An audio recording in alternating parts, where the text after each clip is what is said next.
Shalom saudaraku, menemani saudara dalam menjalani kehidupan. Mari bersama kita menghayati firman Tuhan yang saat ini diambilkan dari kitab Keluaran pasalnya yang ketiga, ayatnya yang pertama sampai dengan yang kelima, yang demikian firman Tuhan. Adapun Musa, ia biasa mengembalakan kambing domba Yitro, mertuanya, imam di Midian.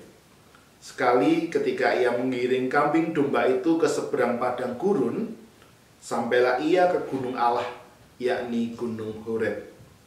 Lalu malaikat Tuhan menampakkan diri kepadanya di dalam nyala api yang keluar dari semak duri. Lalu ia melihat dan tampaklah semak duri itu menyala, tetapi tidak dimakan api. Musa berkata, "Baiklah, aku menyimpang ke sana untuk memeriksa penglihatan yang hebat itu. Mengapakah tidak terbakar semak duri itu?" Ketika dilihat Tuhan bahwa Musa menyimpang untuk memeriksanya, berserulah Allah dari tengah-tengah semak duri itu kepadanya, "Musa, Musa," dan ia menjawab, "Ya Allah." Lalu ia berfirman, "Janganlah datang dekat-dekat. Tanggalkanlah kasutmu dari kakimu, sebab tempat di mana engkau berdiri itu adalah tanah yang kudus." Demikian membaca firman Tuhan saat ini, yang berbahagia kita yang mendengarkan dan melakukan dalam kehidupan sehari-hari. Haleluya. Saudara-saudara terkasih, firman Tuhan saat ini adalah menghayati kehadiran Allah. Sebelum kita bersama-sama menghayati firman Tuhan, mari kita mendengarkan sebuah kesaksian pujian yang berikut ini.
Saudara-saudara terkasih, Apakah perbedaan hidup Musa ketika dirinya masih menjadi seorang pangeran di Mesir dengan ketika dia kemudian menjadi seorang penggembala di Midian? Sebagai seorang pangeran, ia memiliki hak yang istimewa. Ia menjadi orang yang populer. Sedangkan ketika dia kemudian menjadi seorang penggembala di Midian, dia adalah orang yang tidak dikenal. Dia adalah orang yang tidak populer. Sebuah perbandingan yang berbeda 180 derajat. Tapi pengalaman Musa ketika dia menjadi seorang penggembala di Midian itu mengharuskan dia untuk belajar rendah hati dan sederhana. Sebagai seorang penggembala dan pengembara di padang gurun, Musa kemudian belajar di dalam kehidupannya bahwa dia belajar menjadi seorang pemimpin dengan tidak mengutamakan dirinya ada sosok yang populer. Dan Allah sebenarnya melalui peristiwa itu mempersiapkan Musa untuk membebaskan umat Israel dari genggaman Fir'aun. Saudara-saudara yang terkasih, Gunung Horeb adalah nama lain dari Gunung Sinai, di mana Allah menampakkan dirinya dan memberikan umatnya ke-10 hukumnya. Bisa dilihat di pasal yang ketiga dan ayat 12. Allah berbicara kepada Musa dengan cara yang tidak pernah terbayangkan sebelumnya, yakni dengan nyala api yang keluar dari semak duri dan tidak membakar semak duri tersebut. Ketika menerima ke-10 hukum Allah, Musa menanggalkan kasut dan menutupi wajahnya. Melepaskan kasut itu artinya sebuah sikap penghormatan, menunjukkan bahwa dirinya tidak layak berada di hadirat Allah. Saudara-saudara terkasih, banyak orang di dalam Alkitab mendapatkan anugerah untuk mengalami kehadiran Allah yang nyata dengan bentuk yang bisa dilihat. Abraham melihat perapian yang berasap dan suluh yang berapi. Bisa dilihat dalam Kejadian 15 ayat 17. Lalu Yakub bergumul dengan seorang laki-laki. Kejadian 32 ayat 24 sampai dengan 29. Ketika bangsa Israel dibebaskan dari Mesir, Allah membimbing mereka dengan wujud tiang awan dan tiang api. Dalam Keluaran 13 ayat 17 sampai dengan 22. Allah mampu menunjukkan sebuah penampakan-penampakan yang nyata sebagai representasi bahwa Allah hadir dalam kehidupan umat pilihannya. Allah hadir untuk membimbing, Allah hadir untuk membuktikan bahwa firman-Nya itu nyata di dalam kehidupan umatnya. Tetapi dalam konteks kehidupan kita di zaman sekarang, Allah tidak akan pernah Allah bisa melakukan apa yang dilakukan dalam perjanjian lama, tetapi Allah tidak melakukannya, bukan berarti Allah kehilangan cara untuk menyapa umatnya. Tetapi Allah menyapa umatnya melalui hal yang sudah hadir dalam kehidupan kita sehari-hari, yaitu dengan firman Tuhan dalam Alkitab yang bisa kita baca, kita pelajari setiap saat.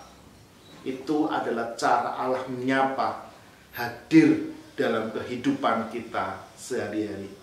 Pertanyaannya adalah, apakah Alkitab ini senantiasa kita baca, kita renungkan, sehingga kemudian kita seperti tema kita di saat ini mampu untuk menghayati kehadiran Allah. Tuhan memberkati saudara sekalian. Amin. Saudara-saudara terkasih, mari kita tutup dengan berdoa. Ya Tuhan, kami bersyukur atas kasih-Mu yang Kau nyatakan dalam diri kami dalam setiap waktu. Tuhan hadir dalam kehidupan kami, terkhusus melalui Alkitab yang menjadi pemandu dalam kehidupan kami. Tuhan berkati kami supaya kami mampu menghayati kehadiran Allah dalam setiap aspek kehidupan kami, sehingga ketika kami menghadapi berbagai macam situasi hidup yang berat, kami tidak kehilangan iman dan pegangan dalam kehidupan kami, karena kami bisa menghayati Engkau nyata dalam kehidupan kami.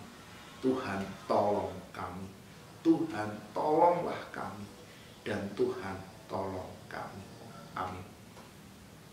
Saudara-saudara terkasih, demikianlah Gembala Menyapa edisi saat ini. Jangan lupa subscribe, like, dan share video ini menjadi berkat bagi saudara sekalian. Tuhan memberkati saudara dalam setiap kehidupan saudara. Amin.